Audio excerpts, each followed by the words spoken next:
Hello and welcome to the 21st episode of the Extreme Sports Performance podcast. My name's Ryan Blake, I'm the founder and CEO of Extreme Sports Performance. In this episode I'm speaking to Netani Talei. Netani is an ex-professional international rugby player and currently a strength and conditioning coach. In this episode I ask him the questions I ask all my guests. Who he is, what he does, where's he come from and what has he done along the way. What are the key moments from his career so far? What are his top areas of interest? What are the most valuable things he's learnt? Who are his top influencers? What are his top resources for information? What are his top sports performance exercises or drills? What are his top pieces of advice in life, exercise and sport? And finally, where can people find him? We freestyle a lot in between questions as normal. Love doing this episode with Netani. Hope you enjoy listening to it. Here we go. Netani, thanks for joining us on the Extreme Sports Performance podcast today. My pleasure. Thanks for having me. Could you just tell us who you are and what you do? Netani Talei, Fijian heritage, grew up in Fiji, ex-professional rugby player, retired 2 years ago. Now into the fitness industry, strength and conditioning, personal training. Yeah, that's about it at the moment. Okay, sweet. And could you just give us a little bit more of a background on your rugby career? So, when did you start playing? Where did you start playing? Who have you played for? And why did you stop? Well, I get asked this question a lot. So basically, I was probably the most least talented rugby player growing up. My sport growing up was I was a middle distance runner, 3,000 meters, 1,500 meters. The only reason I did that just because I didn't think I was going to be big enough as a rugby player. But then, going back to a suburb where every day people are just playing rugby. I tried to get involved, but still wasn't too big. So rugby came about when they were looking for a fly half, and that was my first position ever to play fly half because I was the most scrawniest kid on the block. My job was to just catch the ball, pass the ball, kick the goals. Simple. Somehow I got the hang of it. I kind of like fell in love with it. Gave up running altogether to focus on rugby. Started focusing on rugby, got my first scholarship at 18 to go to Wesley College in New Zealand. Spent 2 years there, got my first academy contract with Manukau. Did it for a year, didn't really like it because back then as an academy player you had to work, so they gave you jobs. I was waking up at 6 o'clock every morning pruning pine trees. No matter what time of the day, 6 degrees in the morning, you're up, getting ready to go prune pine trees, and you do that from 6 a.m. to 7 p.m. Straight off the back of that, they drop you off at the training ground, straight into training. So I didn't really enjoy that, so I went back home to Fiji, played some club rugby, got my first break playing sevens.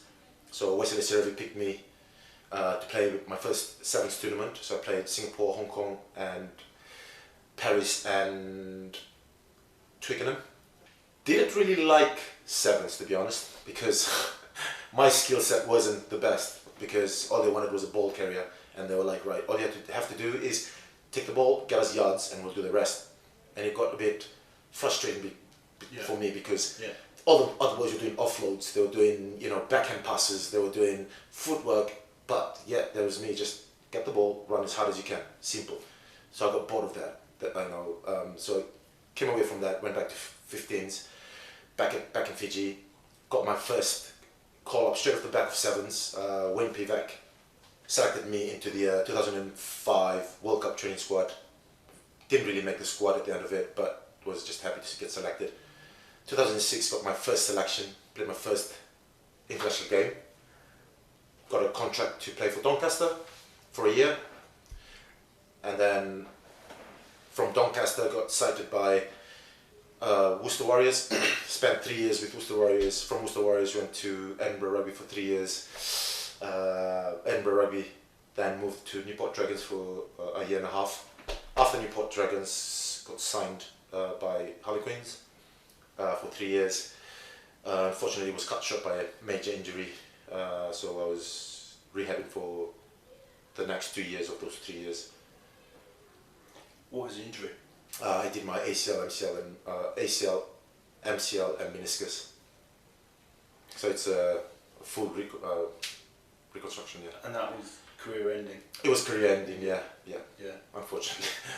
And was there anything you feel that you could have done, control that, or was that out of your control? That was out of my control. I think, well, I don't really know if it was, there was factors that have contributed to it. So it was just straight off the back of the Rugby World Cup, 2015. We finished our last game against Uruguay on the Thursday. I travelled back home on the Friday, and I was selected to play for the A-League guys on the Monday because they wanted me to play the weekend after. So my body was on shutdown base. I didn't feel like I was ready to play, but because I felt like I didn't want to let my teammates down. So I ended up playing, and it was probably the worst decision. Even my coach then, Connor, was like, I shouldn't have played you, I should have rested you, but that was a few days too late. So, I think if I had taken the rest, it would have made a massive difference because I've overloaded my body by then. Going from playing for Harlequins back from the back season, playing 8 straight games, then to Fiji for like 3 months of just grueling training, to the World Cup, then not to get a rest. I think that could be a contributing factor. But end of the day, I was 32. That was the biggest injury of my career, and I was blessed to be able to get to 32. I see boys at 21, getting an ACL and not making it back. So I think I was fortunate, and I'm grateful for that opportunity as well. Amazing story. So that's quite an extensive career, and you played rugby for a long time at all of the levels you could play it at. What would you say if you could choose the key moments were from that timeline? Were there anything that really stands out for you that was the best part or the best parts? I think it's just basically buying into what I wanted to achieve. Like I said earlier on, I wasn't the most gifted rugby player, but I wanted it so much. And I know a lot of boys who are way talented than me. I know I can count with my hands and toes, my fingers and toes, that I know the players who never train. They just show up, tick the boxes, play on a Saturday, score tries left, right, and centre. But the career isn't that long enough because they don't take into consideration the components of staying fit, your strength training. And I think I took that on board, and it made me a better person. And playing rugby for 80 minutes, those talented boys will only last probably the first 40 minutes. And for me, my fitness took me through, and I developed my skills later on in life. So I think that was one of the major component of it. Secondly, is paying attention to my body. When I was getting injuries constantly, I was like, I took a step back and I said, why am I getting this? So I just fixed up my diet, fixed up my recovery methods. So I started doing yoga 7 years ago, and I think that's helped a lot. And I've done a lot of meditation as well, just for my mental state, and basically just spending time with people that actually value your time, and people that will do anything for you.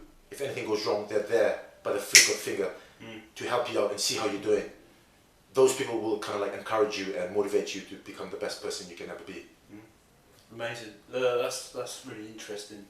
I I think having that network around you of friends, family, loved ones, like he can be there for you no matter what the problem, what the time is important for anyone, not just athletes. I agree, yeah. You may have alluded to this in what we just spoke about, but like, what would you say is, you can answer this as a rugby player or as now as a coach, your kind of top areas of interest are in terms of kind of the body or sports science? For me at the moment, I'm progressively learning. Like, I take on board, like there's no rights and wrongs. You know, people have different methods of coaching, understanding of relaying messages. It's what you want to get out of it. You know, I go to seminars, I do courses every probably third or second weekends, just to see what I can learn. You know, it might be of no interest to me or be of no use to my coaching, but later on in life it could teach me something. You know, at the moment I'm more interested in training Brazilian Jiu-Jitsu guys. It's just taking a step away from rugby and just trying to evolve more understanding into Jiu-Jitsu, which kind of like relates back to rugby. Because I miss rugby, but I'm just trying to step away from rugby and find something more in the same direction, the same movement. You know, but it's all done on the floor and on the mats. But I think the aggression is just amazing. You know, and the energy takes its toll. After 1 hour on the mat, you feel like you don't want to move the next day. I've gone into weightlifting, so I've done a few camps, you know, Russia, China, Bulgaria. It's always been one of my interests because it's just amazing how people could shift such weight. You know, 80 kgs shifting a snatch at 140, a clean at 200 kgs. It's just amazing how the body can be performed in that, you know, extent. Saying that, with my rugby background, now everyone's into CrossFit. I'm looking at competing. So at the moment, I'm just getting my body physically, mentally, psychologically ready for it. I could actually start, you know, doing all these small competitions now. But for me, as an ex-rugby player and with all the injuries, I'm very conscious of my body. I want to be right, fully fit, mentally, physically, spiritually as well. I don't want to just like, oh, everyone's doing it, I jump into it and then get injured, because I've seen a lot of boys who go straight into CrossFit, 3 months later competing, injure themselves, and it's a slow process for them. For me, I'm aware because I've had operations to my ankles, to my knees, to my shoulders, to my wrists. You know, I've had concussion. So for me as an ex-athlete, I'm very aware of these things, and it's a very patience game for me. Yeah, sure. I will get there, but at my own time, Yeah. not what I see on social media. You know, it urges me to compete because I'm just like, you know, waiting to go, but the right time will come, and I'm hoping next year. So that is my main areas of focus at the moment is, you know, Brazilian Jiu-Jitsu, weightlifting and CrossFit. What's the appeal to you as an ex-rugby player? What's the appeal of CrossFit? What's the main reason why you really want to do that? It's just the capacity that they are able to function. Yeah. Like, I've always been a like my mates know me. I love to train. Yeah. I don't train for just the purpose of looking good. I say this to my mates. It's a side effect. Yeah. The way you train, the way you look after your body is a side effect. Your body will just look as it is because you're working it the right way. Yeah. You know, you're training the right things and doing the things that is ideal for your body, because different body types are different. You know, and for me, I've always done the things that my body accepts. Yeah. I don't see something on social media, I'll try that because for the sake of just trying it. For fun, I'll do it, but then I don't incorporate it in my programs because my body works differently to some other people. But as a runner's background, I love engine work. I love, at 113 kgs, you know, I can shift my body weight, I can run. I love running because, you know, it's my nature. Yeah. You know, at the moment, you know, I haven't done a lot just because of my knee injury, but it's a gradual process. I started off a mile, I'll cover a mile 3 times a week, then I'll progress to a mile and a half. Now I can do 5 miles sprint without coming back, without any niggles to my body, because like I said, I've got my body to a position now where I can just run and recover. Yeah. And that's doing my prehab, my rehab, my mobility, post and pre and post running. So CrossFit came about because, like, when it first came out in 2006, I watched the documentary on TV, and I was like, this is crazy. Yeah. This is exciting. So when I first watched it, 3 days later I was in the gym trying, I knew how to snatch, I knew to clean, I knew how to do a burpee, chin-ups and all these things. So I implemented it 3 days later, and I was like, holy shit, this is good. Yeah. So I started inviting my friends, and I'm like, my gym goers, like, you want to try this new workout? And they're like this, yeah, okay. Some of them couldn't function after that 3 days later. They're like, holy shit. But then CrossFit then was, not known. Was looked down. Yeah, Like, oh, what the fuck is this? Yeah. But now it's just like optimal. Like, I'm intrigued. But people watch it every day. I know people that go on YouTube to watch every CrossFit under the sun. But for me, because I want to compete, I stay away from it at the moment, because if I keep watching it, I want to go and do it straight off the back of it. So for me, it's just focusing on, first of all, my lifts, my skill work. Yeah. It's hard to be shifting. It's as 113 kgs doing handstands. It's quite hard. Yeah. But you have to get your body ready for it. Doing muscle up is a lot of weight to shift. And to be 6'3" is I don't have the factors for a CrossFit. You have to be under 6 foot. You have to be, under 100 kgs. So it's not an excuse. But for me, as my goal, I will have to put my body through the test anyway. And hopefully next year I'll be ready for that. It sounds like an epic challenge. Yeah, it is like, you cannot just, like I say, I don't like training for the sake of just training. Yeah. I want to train to perform. I want to train to be able to do something. Yeah. If I want to run, right, I'll train and run. Or, I want to train to be able to perform, but because of my knee that's, stopping me from a lot of things, I would have loved to come off rugby without an injury, gone into boxing or wrestling, because I've always loved those things, but because of my knee, I'm not capable of doing those things. Anything laterally, it collapses. So it's taken me 2 years to get my knees nice and strong, solid, to do anything linear, lateral, dynamic, rotation. And I'm happy with where I'm at the moment, but it's not going to stop here, because I've got a bigger goal next year. So, it's just, like I said, I'm learning every day. I'm going to courses about movements. It might be boring, but the end road is my end goal. Like, it'll help me along the way. I used to do mobility. 5 minutes of mobility back then was so boring, I gave up. But in time, I understood the benefit of it. And now I go to the gym. It takes me 3 hours, not 3 hours of lifting. It takes me between 45 minutes and just probably, I say under an hour to get my body right. So that's prehab and mobility from head to toe. You know what I'm saying? When I'm ready, I get under the bar, I'm ready to go. If I get under the bar and I'm not ready, I'll give myself another 10, 15 minutes. And if not, I call the day altogether. That's it. Yeah. So, my end goal is competing next year. Fingers crossed, nothing stops me from getting there. But mate, it sounds epic. Best of luck. Thank you. I hope it goes well. What an epic challenge. Thank you. It's funny.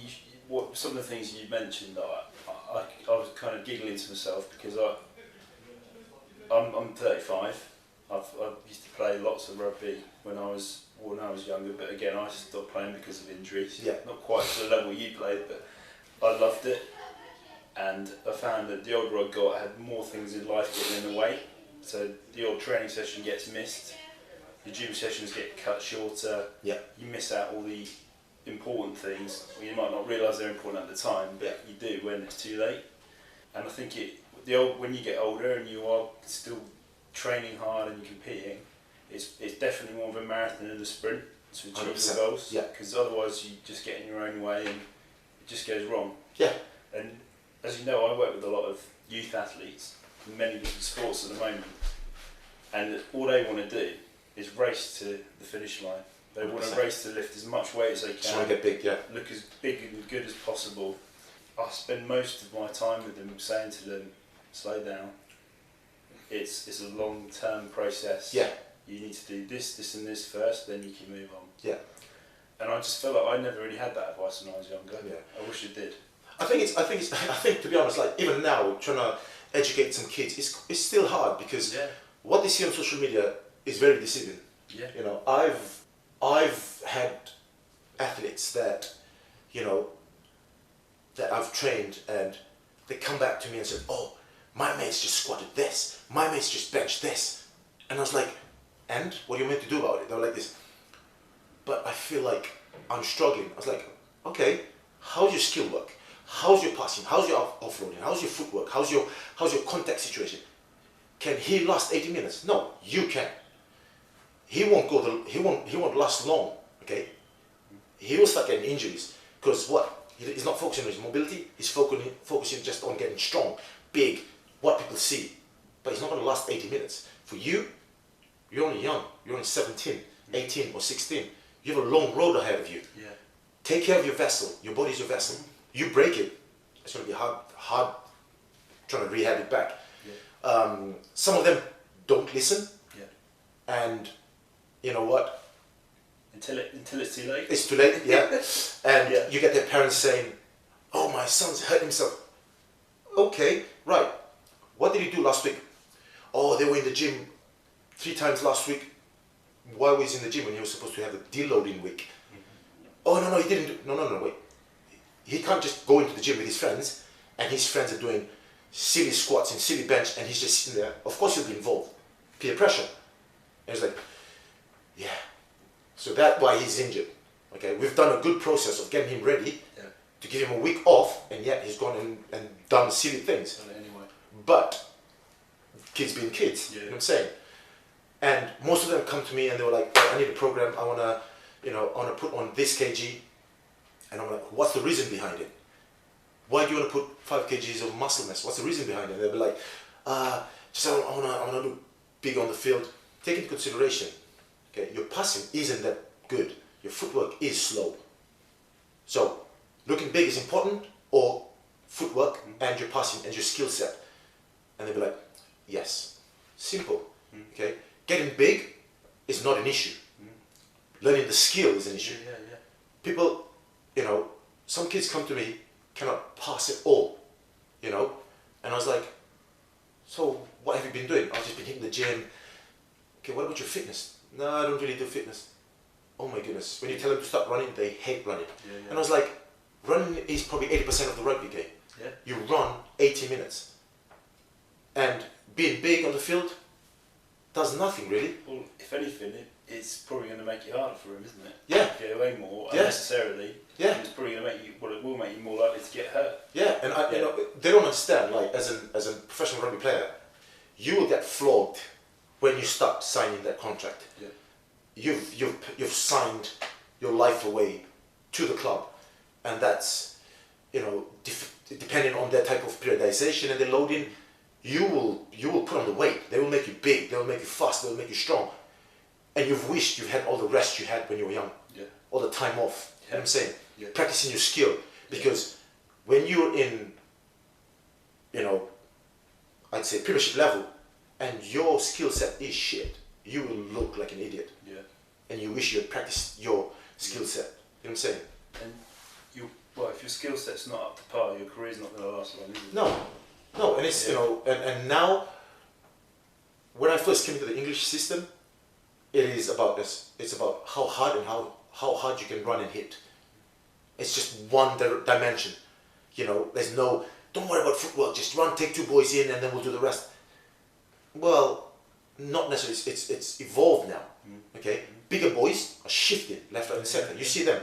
Everyone has footwork. You know, it's kind of like there's no, how do you say, body to body. There's no, oh, I'm bigger than you, I'm stronger than you. Can you tackle me? No, it's about creating the space. It's about scoring the tries. It's about not being tackled. It's about getting the gain line. You know what I'm saying?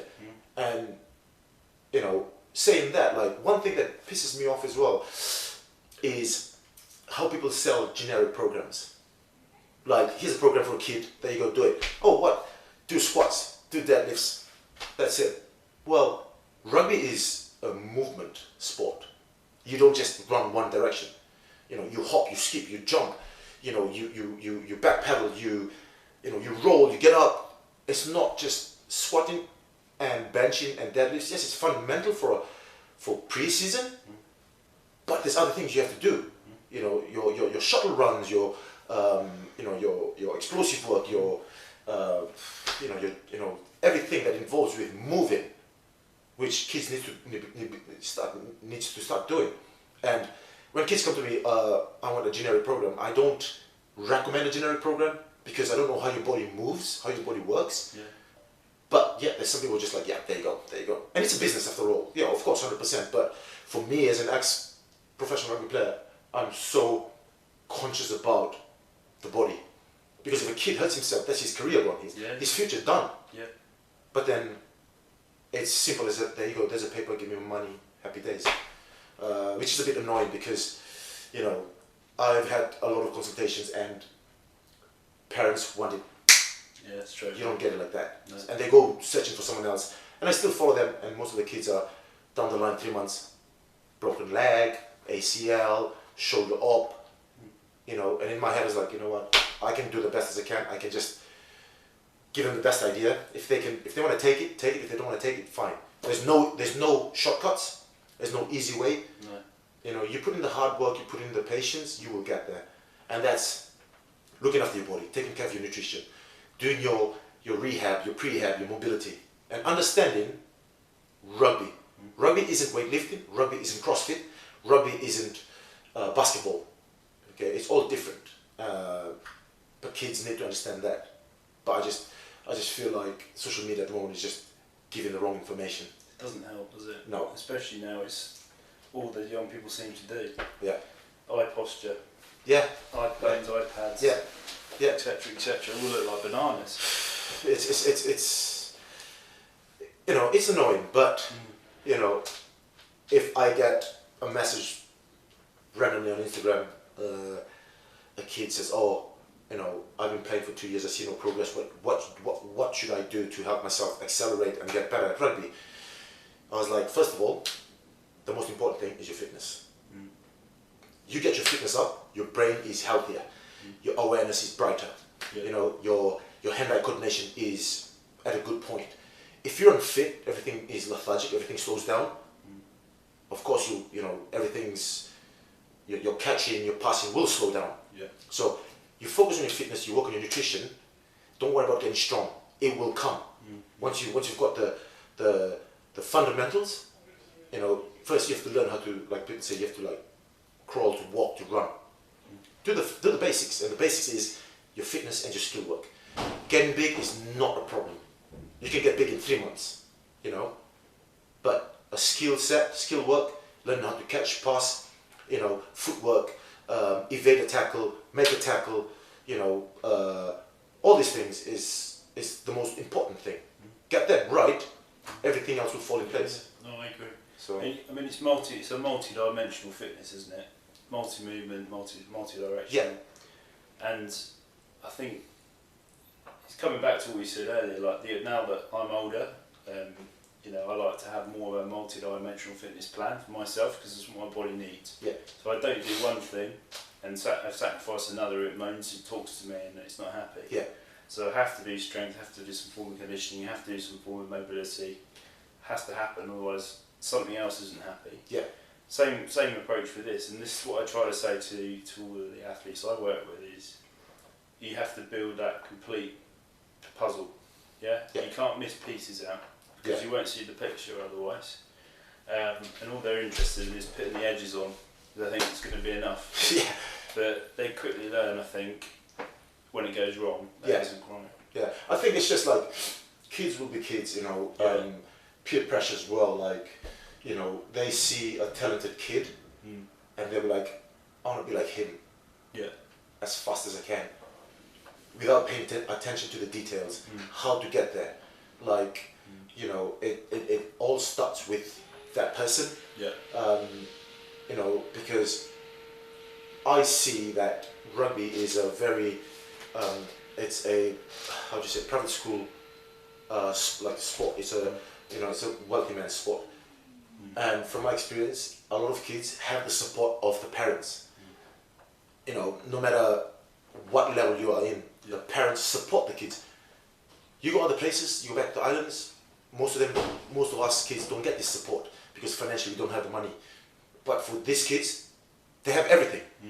You want 3 rugby pairs, boots, your parents get you. 3 trainers, they get you.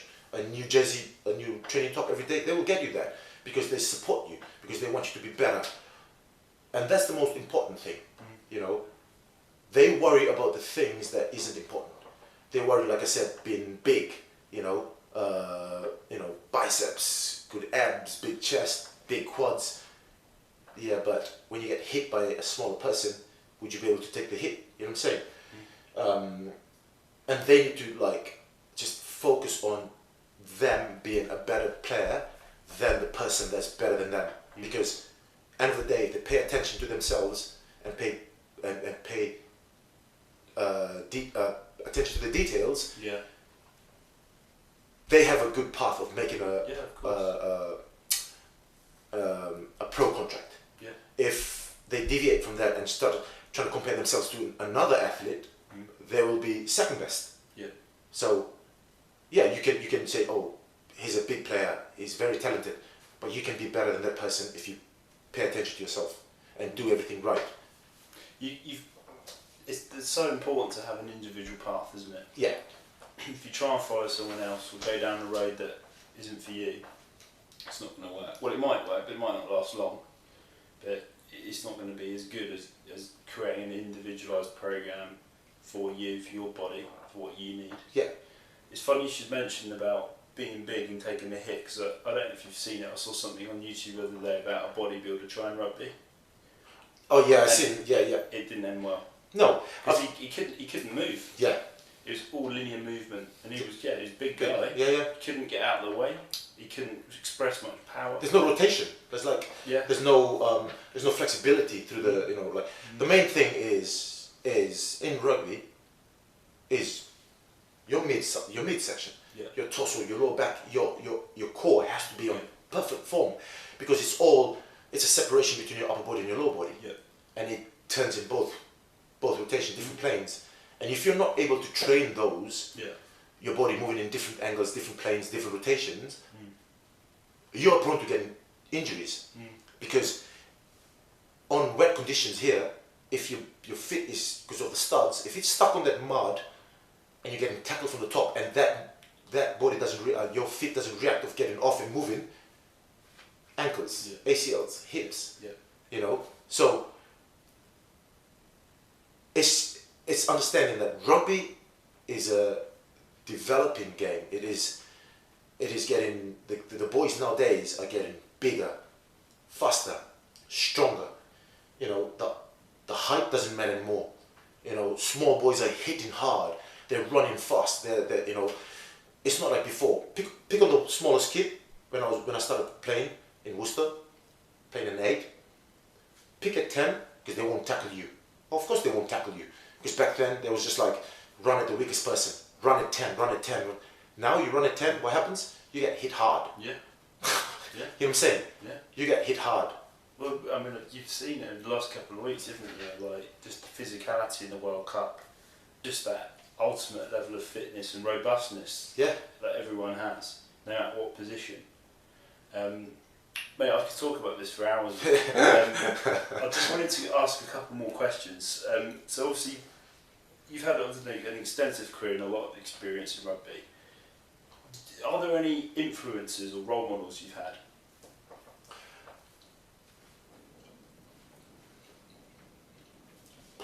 That's actually a hard question.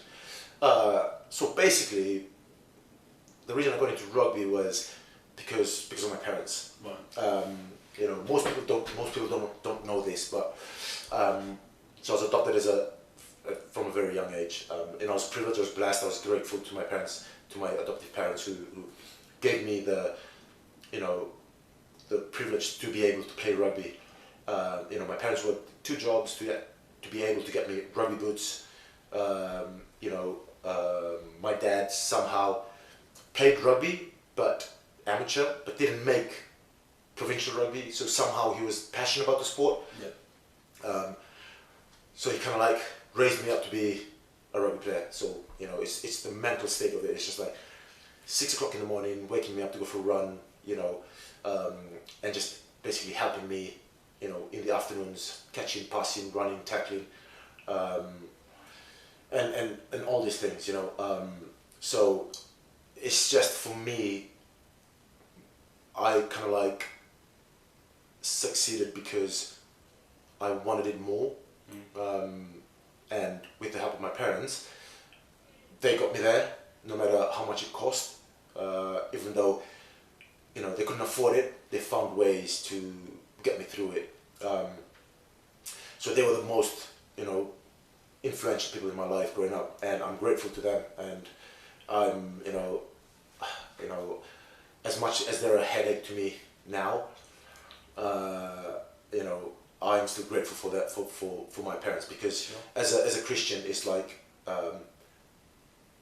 in this world, in this earth, you have only one God, and it's your parents. So growing up on this earth as a human being, your God is your parents. You know, yes, there's a higher being, you know, and all these things with Christian, but if you respect your parents, everything else will fall in place. Yeah. So for me, growing up, I was grateful for that. And they got me too. They've always encouraged me. Sometimes I try to, you know, hang out with my mates at night. They were like, "You got rugby in the morning, go to bed." And my dad was strict because he was in the military. Yeah. If I disrespected him, I know what was coming in my head. You know, there's a fist to the head, as an islander, you know, or a stick to the back. You know what I'm saying? But it's, you know, people might say it's abuse. It's not abuse. It's just how us islanders Sure. were taught. Sure. You respect me as a dad. I pay your bills. I put you over this roof over your head. So if you're in my house, you do what I say. Yeah, So, yeah. you know, in kind of way, that's what brought me this far. In rugby, I'd say, you know, just the likes of when I was coming through the ranks at 23, I was like, you know, Johnny Wilkinson, just the way he carried himself. You know, this was even before they, you know, won the World Cup. You know, I was, you know, we watched the Six Nations. I was like, who is this small guy that puts his body on the line? Yeah. For a small guy, you know, you don't want to run off that left shoulder because he hits hard. And I was like, for a small guy, he can hit. So I kind of like respected him, and I'm thinking, if he's smart and he can make it into international rugby, I'm the most less talented kid. I can make it through rugby. So it's kind of like a motivation for me. So I kind of like looked up to him, and then to eventually get to play against him. When I was with Worcester, played against him when he was with Newcastle. I was like, you know, it's a dream. Like, how am I playing against someone that I grew up just like, you know, like anything that's like, because I was playing 10 as well growing up, and I was like, Johnny Wilkinson, you know. So he got me to, you know, understanding that you don't have to be small. Yeah. Unless you have the mindset and the work ethic, you will get it. You will get there, no matter what. You might have hurdles on the way. People might tell you that you shouldn't be a rugby player, but if you have the mindset for it and you're chasing dreams, don't stop. Just go for it. So he was, you know, that part of rugby, just the mindset, getting me through it, and just, you know, my circle of friends is probably my last, you know, group of influences, because I've had shit times, you know, when I was playing rugby. You know, when you're on the bench and you know you should be starting, you lose track of things. You'd be like, I've trained so hard for this. I've worked my ass off. I do my extra sessions. I go in, I go do my extra tackling. I work on my footwork and everything else. And selection day, I get dropped just because there's an older player. He's probably 6 years older than you. He's got more experience, and you'd be like, this is absolutely a piece steak. And people get that still now. It's just how things work. And I used to like, I'm going to the pub. I'm going to have a drink. One drink leads to 5, 6, 7, 8, and you got team run the next day. And thankful to my friends, they were like, why don't you take this as a rest day, your rest week? Your body will recover. You'll be fresher next week. But I didn't think of the process that way because I was so young. Yeah. I just wanted to play because I've trained so hard, and to be put on the bench, it's just like, why? So I'm grateful to my friends, and I don't have a big circle of friends, but I'm grateful, that they're always there saying, you know what, look on the bright side, your body's resting, and you know what, the next week I get selected, I play the best rugby of my life, because I'm fit, I'm focused, and it's just like the small things trying to deviate from the goal. Like I said, we have stumbling blocks, Yeah, sure. And which affects you mentally as well. Being away from home as well, because I don't have any family in the UK at all. Even when I was playing rugby, all my family lived Southern Hemisphere. And it was kind of like hard for me to like come home, even upset one day, or just having my mum or dad there, or my brother or sister, or my kids saying, everything's gonna be okay. Everything's gonna be okay. It's just another day. Tomorrow is another new day. I didn't have that, so living alone was hard because the first thing you need to do is, right, I'll go and have a drink, and it just doesn't make things better. It only goes worse. Yeah. So when you realize this, that alcohol is a process that doesn't help you for the time, for the time you're consuming it, you're in the best place in your head, but the day after it just gets worse. So I'm grateful to my friends, my parents, and the small man Johnny Wilkinson, really. Mate, what an epic answer, and I completely relate to that. I'm very close to my parents too. Like Johnny Wilkinson was my idols growing up, and the hurdles he's had in his career, and the injuries he's had, and the length of time he's played for, and just how professional he's kind of carried himself. And a very how do you say it? What's the word for it? Is it humble? Humble person. Yeah. Humble person. When I was in Harlequins, that was 3 years ago. He came for a kicking session with one of the boys, and he was just in trackies. And I walked past him. I didn't recognise him, and I turned and said, "Hey, Wilco," because we played together quite a few times with Worcester and Newcastle. And he turned and was like, "Mate, if you walk past the street, I wouldn't have recognised him, but because it was in a rugby environment, I was like, that's Johnny Wilco." So he's a very humble person, and I think he has a lot of time for people, which is a good thing. It's rare. Yeah, especially someone like him. Yeah, who's won a World Cup, and what is he? MBE as well. I think so, possibly OBE. Okay, I need to check that. Yeah. So even to have status like that, to be grounded and just just a normal person, it's just amazing, because in your head, like, sometimes rugby can get to people's head. What you said about that inner network or that inner circle of family and friends, it goes without saying that it's one of the most powerful things in life, isn't it? Yeah. I'm conscious of the time, mate. I promised I'd keep you for an hour, so we've got just under 10 minutes left. Just wanted to ask a couple more questions, a bit more specific about sports science and strength and conditioning. What would you say, like, in your rugby career, with all the positions you played, what would you say that your top sports performance exercises and drills were? Like, if you could pick maybe 3 go-to drills or exercises or movements that kept you at the peak of your fitness, are there any that spring to mind? The first for me, is a power hankling. Right. And I've done it from when I was probably 24. So my first experience was with Vince Kelly, who was so he's Queensland Reds. He was with the Waratahs. He was a Fiji's strength and conditioner, and he was just like, you know what, for you, just work on your explosive power, because for me I was a long distance runner. Everything was quite slow for me, so he's just like, we need to speed things up, work on your fast twitch as well. So for me, that has helped my rugby career a lot. Is my hand clean power snatches. Bench is my second one. Why bench for me is because the contact. You know, when you run into the contact, having a stronger upper body gives you more percentages going forward than backwards. You know, and I think my third one is just basically your core area, lower back and core. Right. The real focus is because that's your engine. That's where your capacity of running, your fitness, you know, and understanding how your lower back and core is probably the main function of your body. It holds your body together. Yeah. And if you have that strong, everything else falls in place.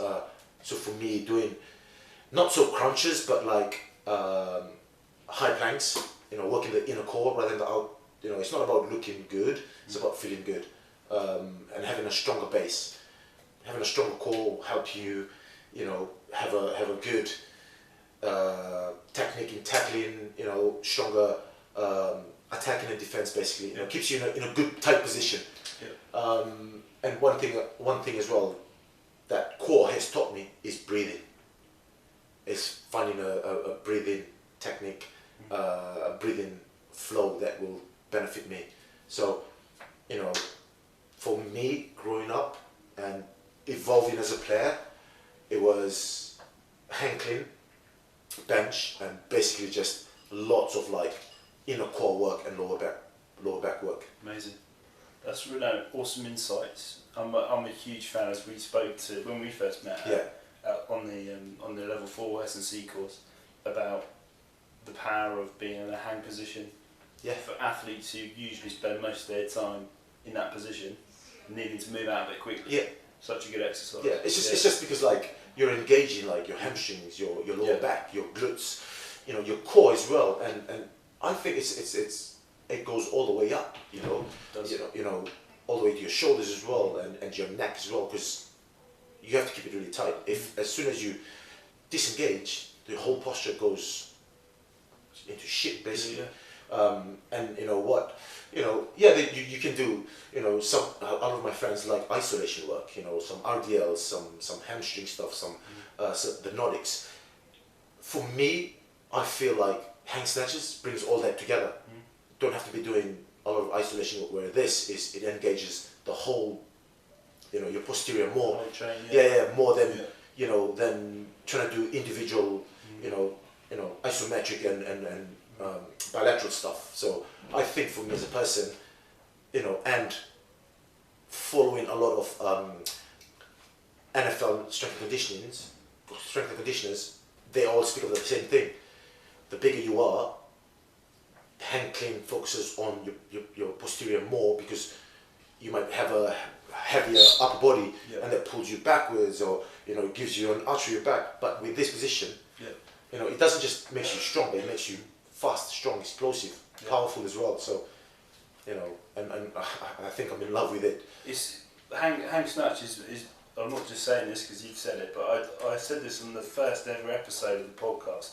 My favourite exercise. Yeah. Because you've got, you know, an explosive movement. You've got overhead squat in there at some point. So all of your major joints in your body, ankles, knees, hips, shoulders, elbows, wrists, to a certain extent the neck, all being hit with one movement. I agree. Yeah. It's quality. Isn't it? And I think it needs to be incorporated more. Yeah. There's a lot of rugby training at the moment which is strongman, which is good for pre-season. You know what I'm saying? But like I said, rugby is a movement game. Yeah. Your body needs to be moving in multi directions. Like, you know, you have to be able to jump, you know, not just vertically and linear, laterally. You have to be able to shift your weight and stop your weight. You know, especially like accelerating and decelerating.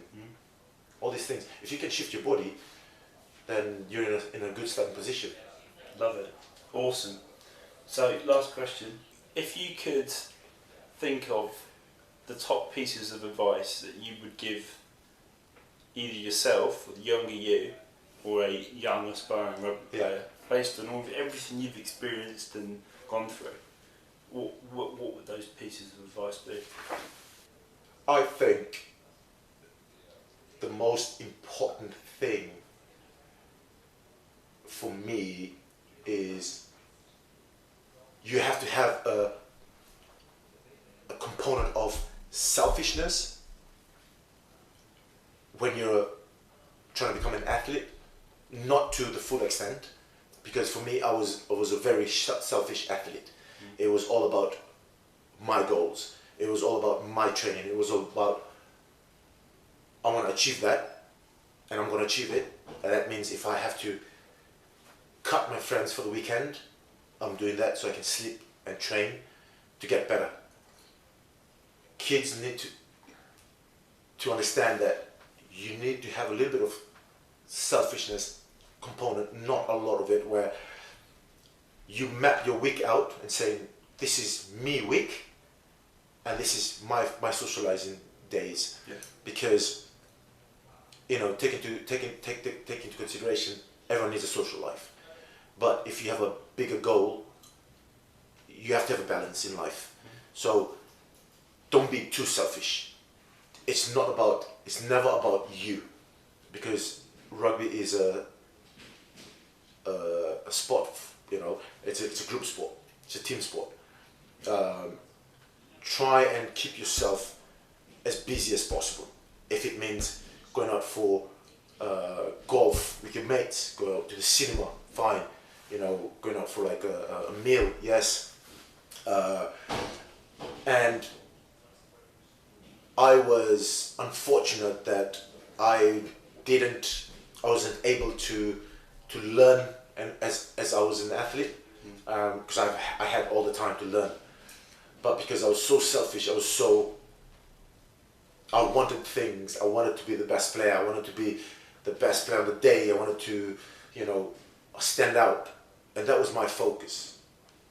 And then it just kind of like kept with me, but it was a bit too late for me to, when I was in like 28, 29, it was too late for me to start thinking, oh, I need to start learning new things, because then my body was starting to shut down and break down. Yeah. So I had to pay more attention to it. So I had to give it more time. Whereas when I was young, I had all the time. So for young kids coming up is find something that you will love doing after rugby. And as an athlete, I'd say you want to do something within sports. Personal training, strength and conditioning, rugby coach, soccer coach, basketball coach, whatever sport you're in. Start, you know, finding ways that will help you do these things post your career. Yeah.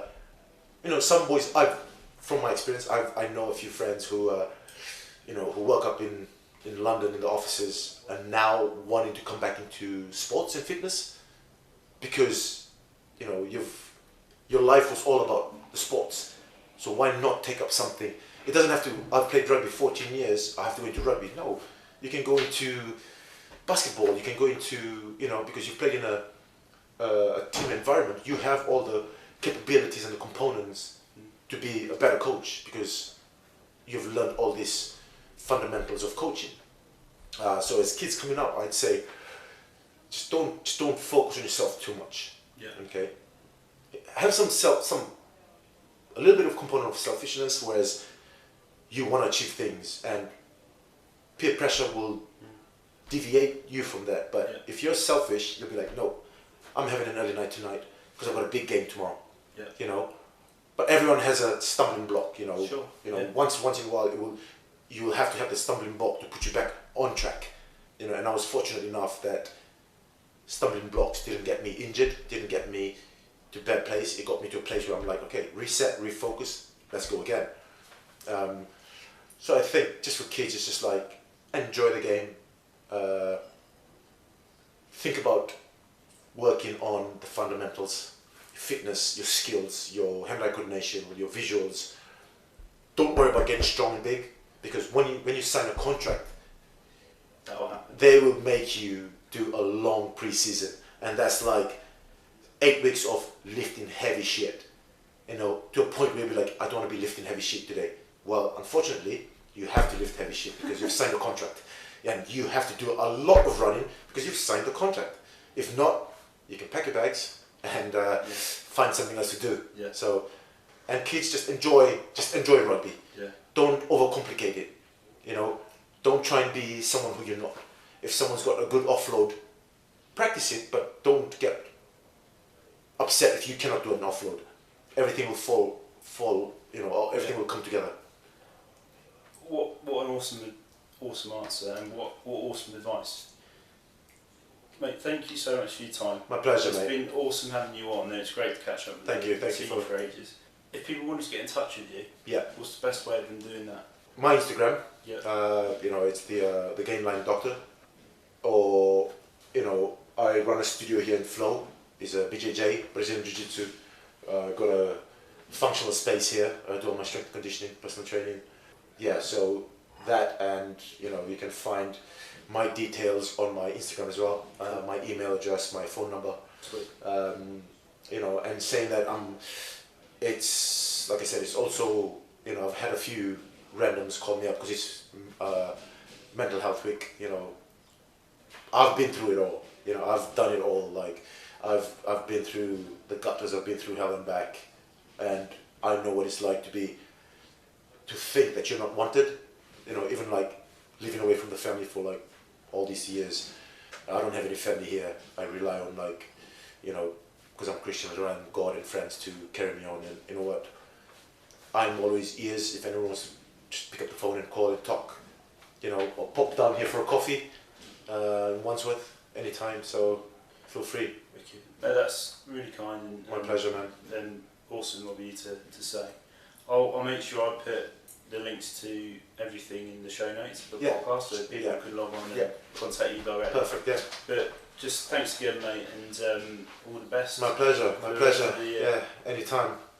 Thank you so much.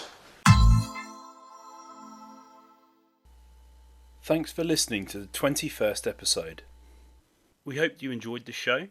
Please leave us a rating and or review on whichever platform you're listening on.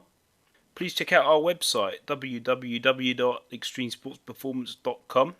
On our media page, we have weekly blogs that include Thought of the Week, Exercise of the Week, Recipe of the Week, and Training Song of the Week. Each month's collection gets compiled into our monthly newsletter along with company service and store updates. You can sign up for free to receive this via our subscribe page. Our online store consists of training programs, online and in-person coaching, nutrition plans, toolbox, and interactive training systems. Please follow us on our social media platforms, Instagram, Facebook, Twitter, and YouTube.